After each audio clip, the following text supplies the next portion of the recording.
And this is Randy from Modfyd Garage. Stay tuned for more product and more information.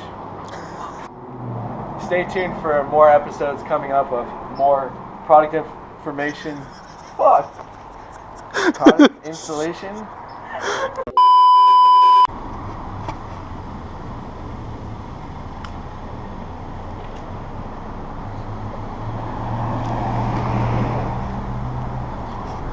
I'm gonna go for a test drive.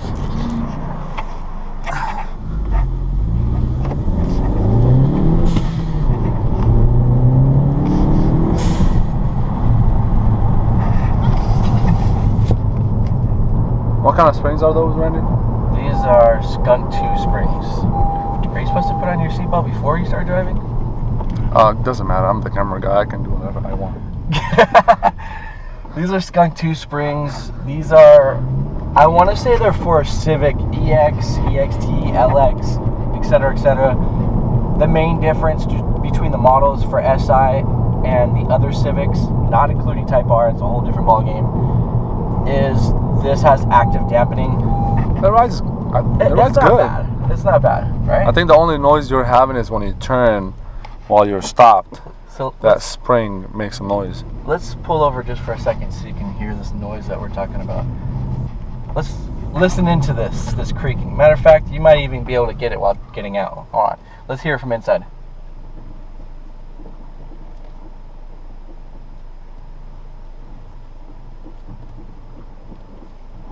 Let me get out of the car. Now jump out. Let's hear it from outside.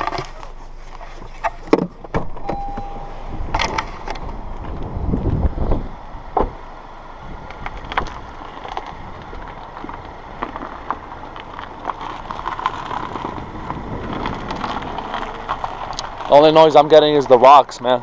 I think you can hear more inside, so yeah. Let's see if we can get a little.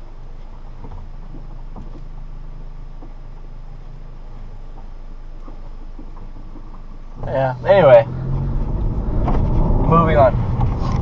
That's one of the big things for my main gripe about this particular set of springs. There's a huge tree growing from the floor. It's what? That's normal for San Bernardino, man. Trees growing out the floor? Yeah, that's normal. Oh. Hopefully they get a discount from their housing. What's going on YouTube? Randy from Modfyd Garage with another episode on our SI. This is 2018. Today we're going to be doing a comparison from one spring to another. Stick tuned. The first thing we're going to do for our comparison is do a measuring. Right now we have some Skunk2s in them. We're going to be putting these Eibachs. I just picked these up the other day.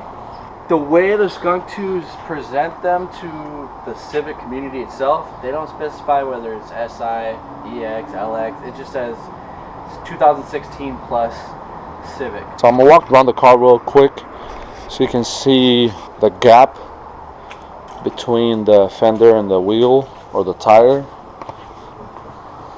I'm not a fan of blue, man, but this blue is nice. Seriously though. So we have our measuring tape out. We're going to do a measuring from the floor up. This floor isn't the greatest 100% flat, but it's going to make do for today. It does. For comparison purposes, it's going to do. For the wheelbase, bottom to top, to the upper part of the fender, we have exactly 26 inches. To me, that's pretty low. Yep. Aside from having coilovers, you pretty much can't do any lower than that for a spring. So for 25 and 3/8. Yeah, I'll call it 25 and 3/8 for the front. These springs have about 4,000 to 6,000 miles on them. I literally put them in less than 2 weeks, 3 weeks ago, but I drive a crap ton. So these things are already settled. The Eibachs will have a little bit of point where they need to settle as well. Give or take like a millimeter, yes, I would say. Yes. These things pretty much, once you slap them in, from my experience, they never really change. Let's go ahead and get started. There's a spot in the back, and it literally has like a little square that you can lift it from the back. Almost as if this was rear wheel drive, but not really. Gets it a lot faster from doing it on each side.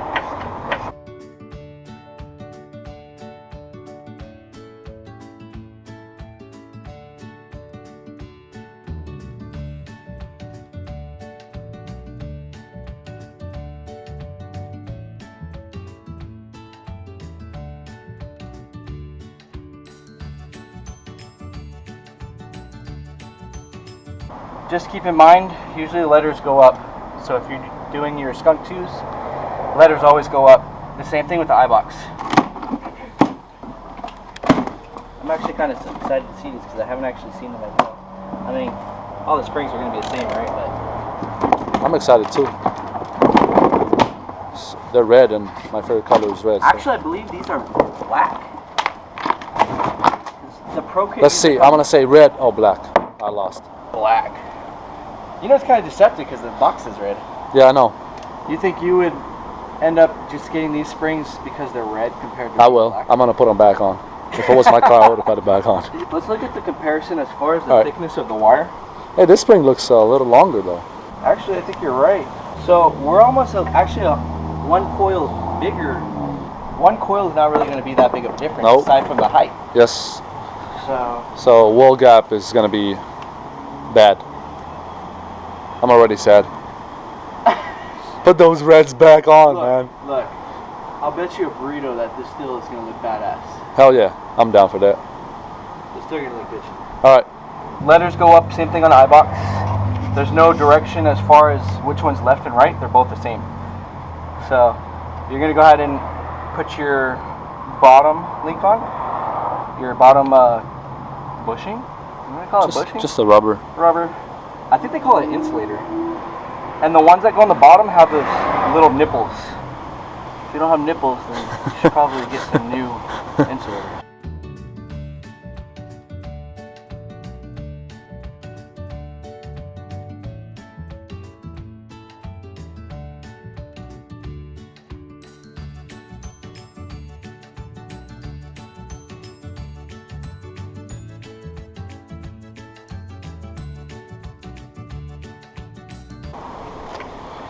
And the backs are done. That's it. The other side is the same. You just take the wheel off like how we just did, do the other two bolts, and move on to the front. Hey, this thing needs an exhaust. Well, that's in the future, right? I think that's going to be next. What do you think about making this like a tri-tip exhaust, just like the Type R? I mean... You customize them anyway, right? Yeah, but we have a Type R wing. I kind of like the offset. You don't like the I offset? like it, but maybe do something different. We'll see when we get there. Oh, look at the ride height. You can tell the difference. Oh, snap. Oh. Except, wait for it. Hold on. Hold the press. Is this an off-road car now? Hold the press. The e-brake's on. All right, let's see.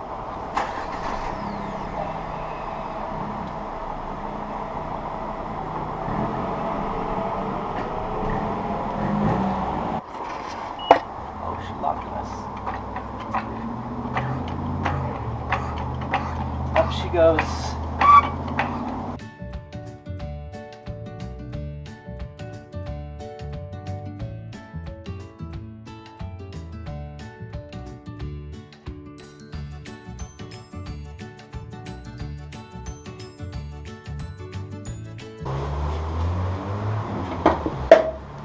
Wow, I didn't think you were going to be able to do it one-handed.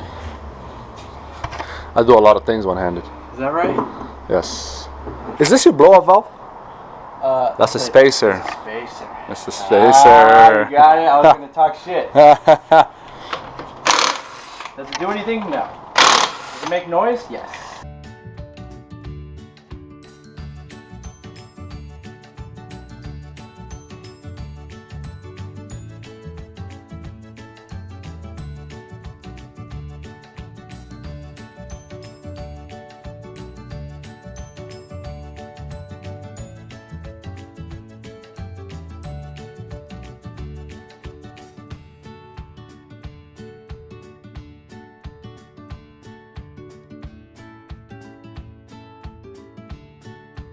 The hard way to do it, you just take some type of flathead or pry bar, fit it in between here, pry it open a little bit to the point where you can get the 1/4 inch in.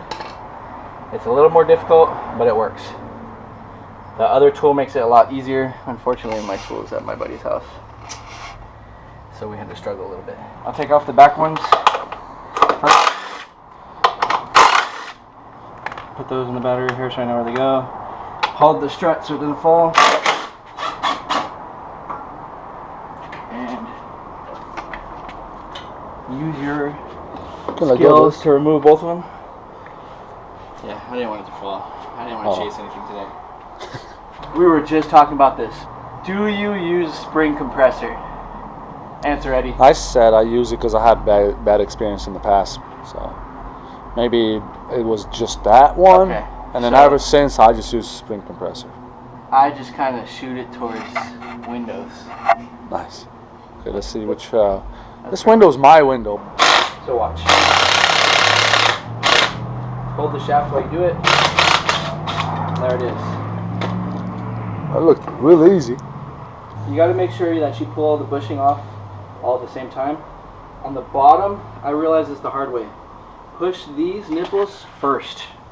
Push them out, like so. See what this has? What the Skunk2 don't have? Yes. I can't talk so much better about Eibach than just the small amount of detail that they put to these.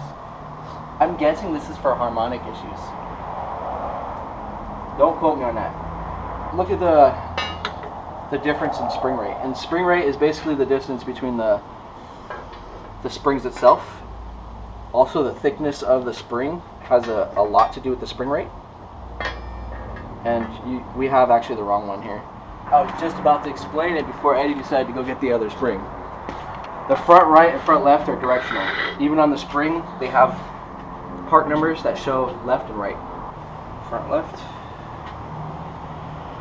And put it back into its home.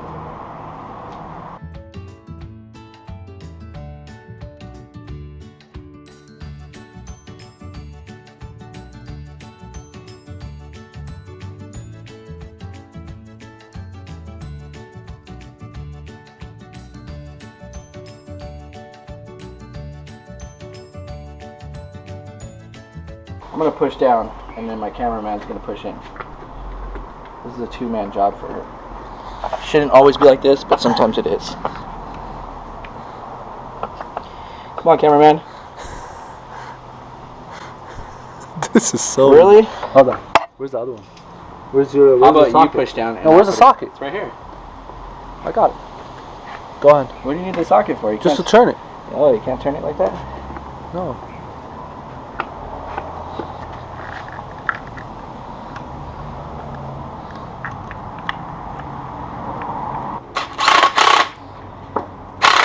You're not supposed to impact this, by the way, guys. Don't be like me. I've had a lot of experience doing this, though. I hold the shaft while I impact it. The shaft doesn't move. Guess what, Eddie? We're doing this again. I know. Take a guess what this is. That goes inside the boot. Yeah, I know. This is a bump stop. I know. Guess what's not in here? The bump stop. Oh, shit. Okay. Oh, shit. He didn't even know we were here, did he? This goes right here, by the way. Just like that. Snaps into place. And now you can put it back on. And guess what? It makes it a little easier to actually force in place. Let's try this again, Eddie. Let's see if I can. Yeah, let's get it, yeah. Oh, he got his nut on. I got it. We need to go look at this GTI a little later. Maybe. Project GTI in the future. Is that right? Maybe. Maybe? Alright. Hopefully. We'll just put the word out. At least there's word of a GTI coming. Right. How about that? Oh.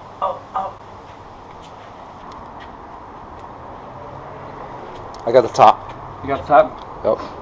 We'll line this up right here. This side's going to go to the left because we know the sway bar link's on that side. So it's best to just get started with it on that side.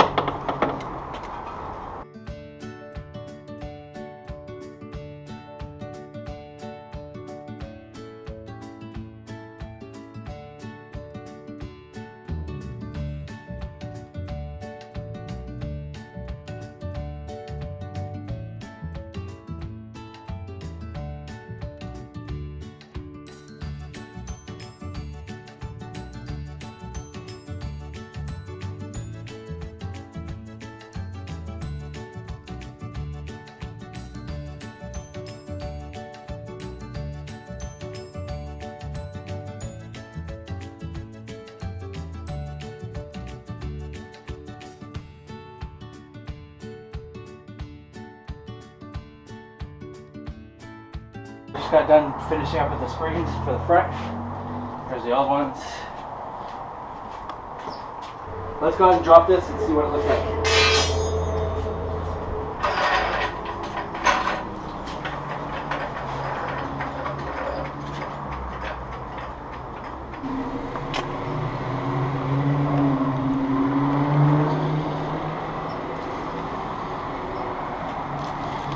This is the look all the way around the car. It's pretty much the same how it was on the Skunk2. I would say it's a little higher, but now it's time for the test drive.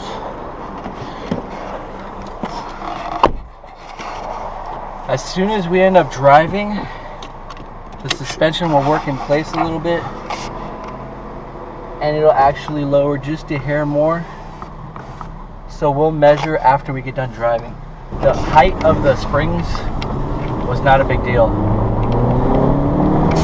Big deal to me was really just how smooth it was. I still want to keep my performance as far as the springs being stiff, but I wanted to keep the active dampeners functioning properly. And not to say that the Skunk2s weren't doing that. What was going on with the Skunk2s is that whenever I would put it in sport mode, you would feel very little difference between sport and normal mode. So right now we're in normal mode. Let's go ahead and put it in sport mode. Should stiffen up a little bit.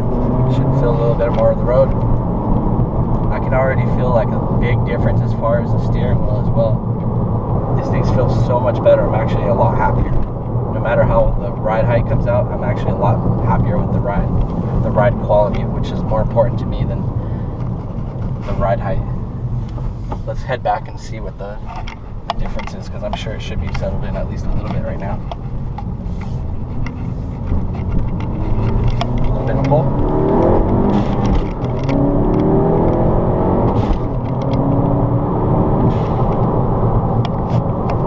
Good. A little bit of pull. That's pretty good. I want to say 27. All right. Where you say 27? Yes. What? Same. I'm pretty sure it was lower before, bro. The front is definitely higher. We're at 25 and a half, and we remember 25 and 3/8. Yep. So we're only 2 millimeters different. All I want to say is I can distinguish the difference between the Skunk2 and those. Eibach. That was a drive though. Amazing. I think it's a lot better actually. These things are a lot stiffer. So I guess for track use, these would actually probably be better because they're a lot stiffer. You can feel it. These things are more for like a daily driving type of environment. Let's just make that perfectly clear. Skunk2s are still really good. I did like them. They do ride pretty nice. We're actually going to end up doing some sway bars front and rear later on, and that's also going to end up giving us some sway bar links, stiffen up so that way we can hit turns a little bit better and give this thing a little bit more aggressive handling. So all this aggressive handling and the power is still like it's in the works. Definitely in the works. Right? Stay tuned for more videos on this car and other cars.